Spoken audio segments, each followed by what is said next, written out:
అమ్ముల పొదిలో ఎన్ని అస్త్రాలున్నా సరైన సమయంలో వేసే అస్త్రమే మీకు విజయాన్ని ఇస్తుంది. అదేలాగా ప్రెజెంటేషన్‌లో మీరు చెప్పే మాటలు మరియు క్లయింట్ అడిగే సమాధానాలకు మీరు సరైన సమాధానాలు గాని ఇచ్చినట్లయితే పాలసీ క్లోజ్ అయ్యి మీకు కమిషన్ వస్తుంది. నీకు క్లయింట్‌కి మధ్య జరిగే సంభాషణలో ఏదైనా మ్యాజిక్ చేయగలిగే టెక్నిక్ ఉందా అంటే ఉంది. ఆ టెక్నికే ఫ్యాబ్ టెక్నిక్. ఈ యొక్క ఫ్యాబ్ టెక్నిక్ గురించి మీరు తెలుసుకునే ముందు నేను శంకర్ మామిడి. Welcome to our channel Shankar's advisory. Insurance sales stage 2లో ప్రాబ్లం సాల్వింగ్ చేసే టైంలో ఈ యొక్క ఫ్యాబ్ టెక్నిక్ మీకు అవసరం వస్తుంది. క్లునింగ్గా చెప్పవలసి వచ్చినప్పుడు ఎఫ్ అంటే ఫ్యాక్ట్ లేదా ఫీచర్స్, అంటే ఒక వస్తువు యొక్క లక్షణాలు.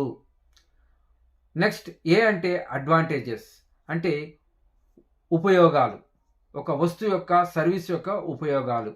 బి అంటే బెనిఫిట్స్, అంటే ఒక వస్తువు యొక్క లేదా సర్వీస్ యొక్క ప్రయోజనాలు. తెచ్చుకోవాల్సిన విషయం ఏమిటంటే మీరు కాన్సెప్ట్ సెల్లింగ్లో ఉన్నారు.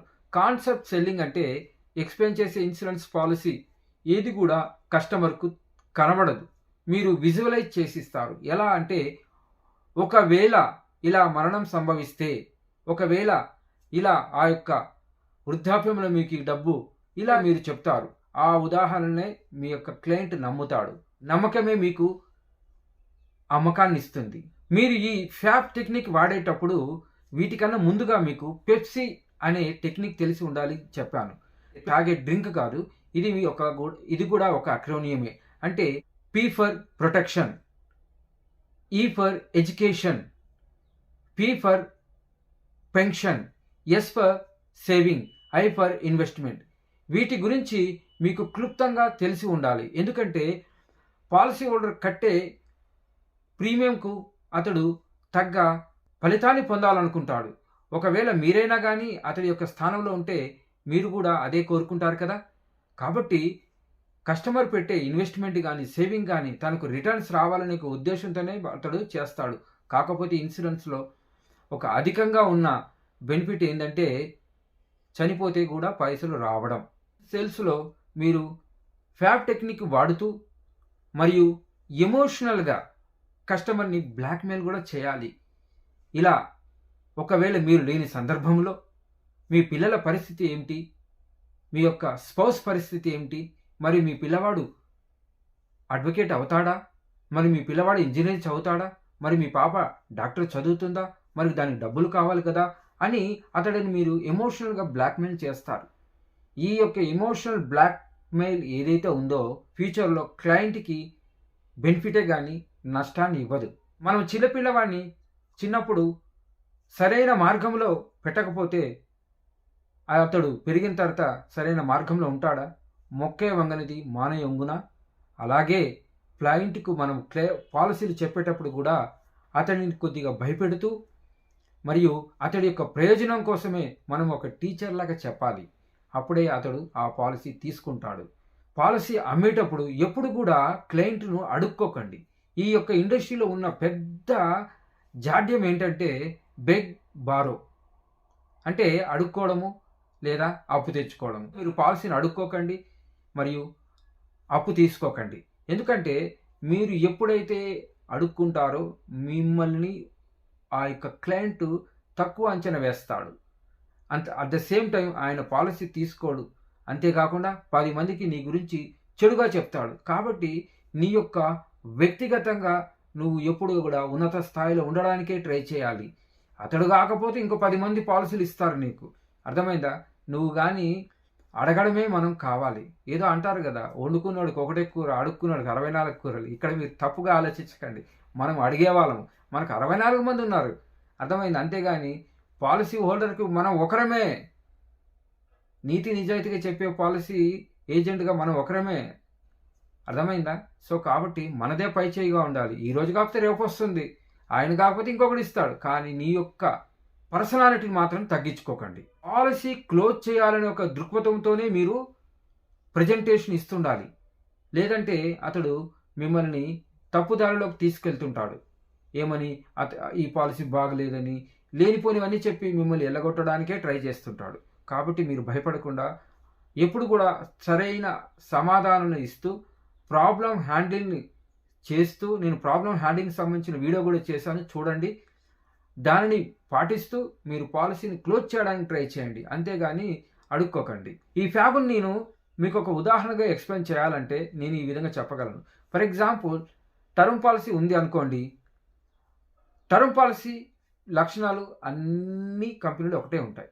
లక్షణం ఏంది? చనిపోతే పైసలు వస్తాయి. అది పాలసీ బాండ్ మీ చేతికి వస్తుంది, తీసుకున్నాక ప్రీమియం కట్టాలి. ఇవి లక్షణాలు.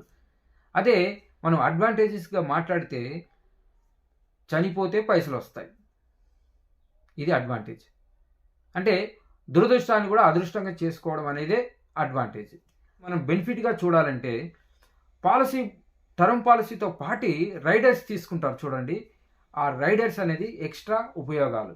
అంటే అతడు బతుకున్నా కూడా తనకి ఏదైనా హాస్పిటలైజేషన్ అయినా, యాక్సిడెంట్ అయినా, పార్షియల్ డిజేబుల్ అయినా కూడా పైసలు వస్తాయి. ఇది extra. People by benefits, not facts and advantages. అమెరికాలో ఒక మార్కెటింగ్ కన్సల్టెన్సీ 4 ఏళ్ళ పాటు ప్రోడక్ట్ మీద మరియు సేల్స్ మేనేజర్ల మీద, సేల్స్ ఎగ్జిక్యూటివ్స్ మీద సర్వేస్ చెప్పిన అంశాలు ఒక 3 ఉన్నాయండి.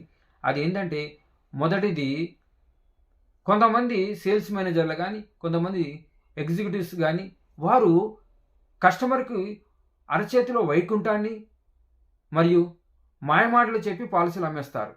రెండో రకం వారు ఆఫర్స్, డిస్కౌంట్స్, స్కీమ్స్, MLM కాన్సెప్ట్లు చెప్పి పాలసీలు అమ్ముతారు. మూడో రకం వారు క్లయింట్కి బెనిఫిట్స్ మాత్రమే చెప్తూ వాటి వల్ల ఫ్యూచర్లో అతనికి కలిగే లాభాలను వివరిస్తూ పాలసీలు అమ్ముతారంట. సో ఈ యొక్క 3 కేటగిరీలో మీరు 3వ వాడిగా ఉండండి. ఇలా 3వ వాడిగా ఉండడం వల్ల మీకు పాలసీలు అనేది ఆటోమేటిక్గా వస్తాయి. కస్టమరే మీ గురించి నలుగురికి చెప్తాడు, రిఫరెన్సెస్ వస్తాయి. ఆటోమేటిక్గా ఫ్యూచర్లో మీరు MDRT, TOT, COT అవ్వడం మాత్రం guarantee. Think your customer like A life time client and is your valuable asset. అతడు మీ యొక్క ఆస్తిగా మీరు భావించాలి, అంతేకాని అతడు ఏదో ఒక పాలసీ కోసం అన్నట్లు మీరు భావించకండి. ఇమ్రా అనే రీసెర్చ్ ఏజెన్సీ ఏం చెప్తుందంటే, ఒక వ్యక్తి జీవిత కాలంలో 7 పాలసీలు తీసుకుంటారంట. మీరు ఒక పాలసీకి కక్కుర్తి పడితే మిగతా 6 పాలసీలు పోతాయి, జాగ్రత్త. పాటి మీరు మీ యొక్క పర్సువేషన్ స్కిల్స్ మరియు ప్రోడక్ట్ నాలెడ్జ్ని ఇంప్రూవ్ చేసుకోండి. ఇవి ఇంప్రూవ్ చేసుకోవడం వలన మరియు మీరు క్లయింట్ని ఎప్పుడు కూడా ఎంగేజ్ చేస్తూ అతడికి పాలసీలు చెప్పారంటే కంపల్సరీగా తీసుకుంటారు. మిత్రమా, మీరు రైట్ నౌ జోబులో నుండి డబ్బు తీసే వృత్తిలో ఉన్నారు కదా. ఈ యొక్క వృత్తితో పాటు మీరు జోబులో డబ్బు పెట్టే వృత్తి కూడా మీరు నేర్చుకోగలిగితే ఇంకా మీకు పాలసీలు నల్లేరు మీరు నడకలాగే వస్తాయి. చాలా పాలసీలు చేయగలరు. ఎప్పుడు కూడా మీరు మీ యొక్క క్లయింట్ని ఫాలోఅప్లో ఉండండి. ఏదో పాలసీ కోసం కాకుండా ఫెస్టివల్ అప్పుడు, యానివర్సరీ అప్పుడు, బర్త్డేలప్పుడు మీరు అతనికి గ్రీట్ చేస్తూ ఉండండి. తద్వారా అతడు మిమ్మల్ని గుర్తుపెట్టుకుంటాడు, నలుగురికి నీ గురించి సజెషన్ కూడా చేస్తాడు. చివరిగా గుడ్ న్యూస్ ఏంటంటే, ఇండియాలో పాపులేషన్ మరియు సేవింగ్స్ అనేది చాలా ఎక్కువ. చూడండి, మనం ఇప్పుడు నెంబర్ 1 అయిపోయాం పాపులేషన్లో. అదేవిధంగా ఇండియాలో ఉన్న మంచి గుణం ఏమిటంటే, 100 రూపాయలు సంపాదిస్తే ఎంతో కొంత పక్కకు తీసి దాపెట్టుకుంటాం కదా. ఈ 2 చాలండి ఇన్సూరెన్స్ ఇండస్ట్రీ వెలిగిపోవడానికి. ఎందుకంటే మీకు ప్రీమియం కట్టాలంటే కస్టమర్ దగ్గర డబ్బు కావాలి. కట్టేవారు ఎవరు? క్లయింట్, వాళ్ళే పాపులేషన్. ఈ 2 కూడా ఇవి మనకి ఈ దేశంలో చాలా పుష్కలంగా ఉన్నాయి. రానున్న కాలంలో మరింతగా ఇన్సూరెన్స్ కంపెనీలు ఇండియాకు వచ్చి వారు బిజినెస్ చేయబోతున్నారు. కాబట్టి మీరు ఈ యొక్క బిజినెస్లో పాదుకుపోవాలి అనుకుంటే మాత్రము పీపుల్తో మమేకమవుతూ వారి యొక్క అవసరాలను తీరుస్తూ వారి సందేహాలకు మీరు సలహాలు ఇస్తూ ఉంటే మాత్రము ఈ ఇండస్ట్రీలో మీరు రాణించగలరు. ఈరోజే మా యొక్క ఛానల్ని సబ్స్క్రైబ్ చేయండి. ఇంకా మీకు ఎటువంటి సందేహాలు కానీ అవసరాలు ఉన్నా కానీ నాకు 24/7 మీరు ఎప్పుడైనా కాల్ చేయొచ్చు. నా నెంబర్ కూడా డిస్ప్లే అయ్యింది. సో మీరందరూ బాగుండాలనేది నా యొక్క అభిలాష. మనందరం బాగుంటే దేశం కూడా ముందుకెళ్తుంది. వ్యక్తిగత అభివృద్ధి దేశాభివృద్ధి.